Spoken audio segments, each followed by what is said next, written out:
Assalamualaikum. Salam sejahtera untuk kita semua. Pada kesempatan kali ini, saya akan menjelaskan materi mengenai perkembangan penyesuaian diri individu. Namun sebelum saya menjelaskan lebih lanjut, ada baiknya saya dan teman-teman saya memperkenalkan diri terlebih dahulu.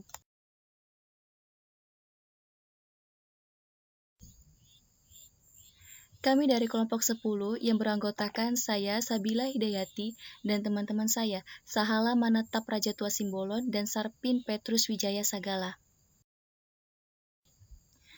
Ada beberapa hal yang harus kita pahami dalam penyesuaian diri. Yang pertama, penyesuaian disebut juga sebagai adaptasi. Artinya dapat mempertahankan eksistensi atau bisa survive dalam meraih kesejahteraan jasmania dan rohania. Kemudian penyesuaian diartikan sebagai konformitas. Artinya dapat menyesuaikan diri dengan standar atau prinsip. Dan yang ketiga, penyesuaian diartikan sebagai penguasaan, kemampuan dalam membuat rencana sehingga mampu mengatasi segala macam konflik, kesulitan, dan frustasi.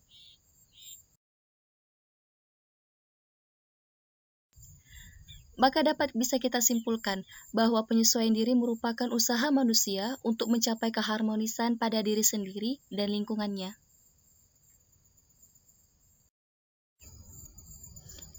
Selanjutnya ada proses penyesuaian diri.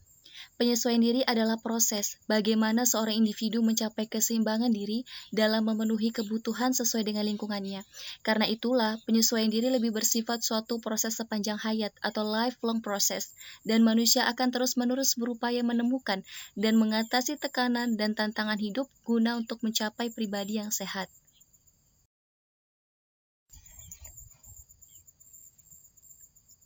Setelah memahami proses penyesuaian diri, berikut ada beberapa karakteristik penyesuaian diri. Yang pertama, tidak menunjukkan adanya ketegangan emosional.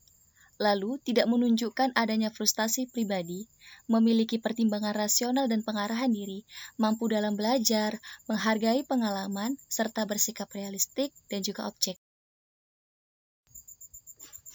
Dalam melakukan penyesuaian diri, seorang individu akan melakukannya dalam berbagai bentuk.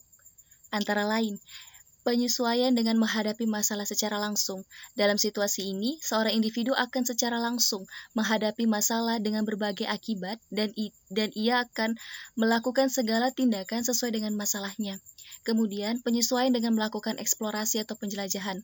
Dalam situasi ini, seorang individu akan mencari bahan pengalaman untuk dapat menghadapi dan memecahkan masalahnya. Kemudian, ada penyesuaian diri dengan menggali kemampuan diri. Dalam hal ini, seorang individu akan mencoba menggali kemampuan-kemampuan khusus dalam dirinya dan kemudian dikembangkan sehingga membantu penyesuaian diri.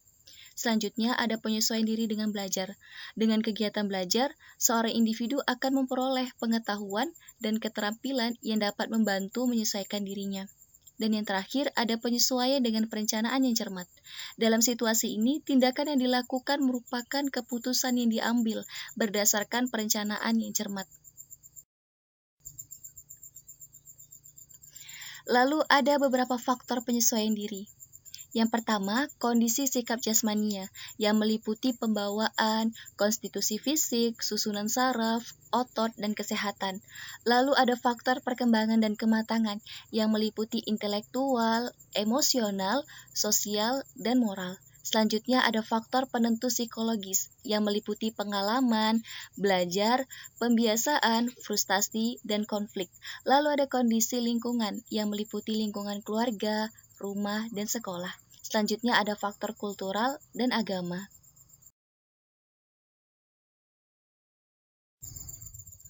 Selanjutnya ada beberapa permasalahan penyesuaian diri remaja. Permasalahan penyesuaian diri yang dihadapi remaja dapat berasal dari suasana psikologis keluarga, seperti keretakan keluarga. Selain itu, permasalahan juga akan muncul dari kasus bullying. Masalah remaja yang akhir-akhir ini menjadi sorotan adalah bullying atau perundungan, karena tidak sedikit remaja yang mendapatkan ejekan, intimidasi, ancaman, hingga kekerasan. Masalah inilah yang sangat mengganggu kesehatan mental remaja, seperti merasa tertekan, stres, hingga depresi. Selanjutnya ada masalah asmara. Masalah percintaan dan aktivitas seksual juga menjadi juga menjadi masalah remaja yang umum terjadi. Karena pada masa ini, remaja mulai menyukai lawan jenis dan mencoba menjalani hubungan percintaan. Tentu saja, hal ini bisa memicu pertengkaran, baik dari pasangan ataupun orang tua. Selain itu juga, remaja juga memiliki rasa ingin tahu yang besar terhadap aktivitas seksual. Tidak sedikit remaja yang mulai mencoba melakukan hubungan seks bebas. Untuk itulah, pendidikan seks di sekolah dan keluarga sangat dibutuhkan untuk menghindari aktivitas seks bebas.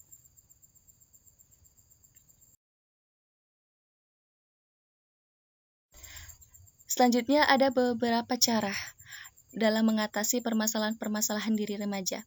Berikut beberapa cara mengatasi masalah remaja yang dapat dilakukan oleh para orang tua. Yang pertama, orang tua harus bisa memahami anak.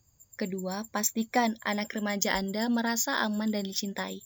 Ketiga, di saat anak Anda sedang menghadapi suatu masalah, sebaiknya sebagai orang tua kita harus bisa membantunya dalam mencari solusi dari masalah yang tengah ia hadapi. Dan yang terakhir, jika anak remaja Anda melakukan kesalahan, pastikan tidak cepat-cepat menghakiminya, tanyakan alasannya dan beri ia teguran yang tepat.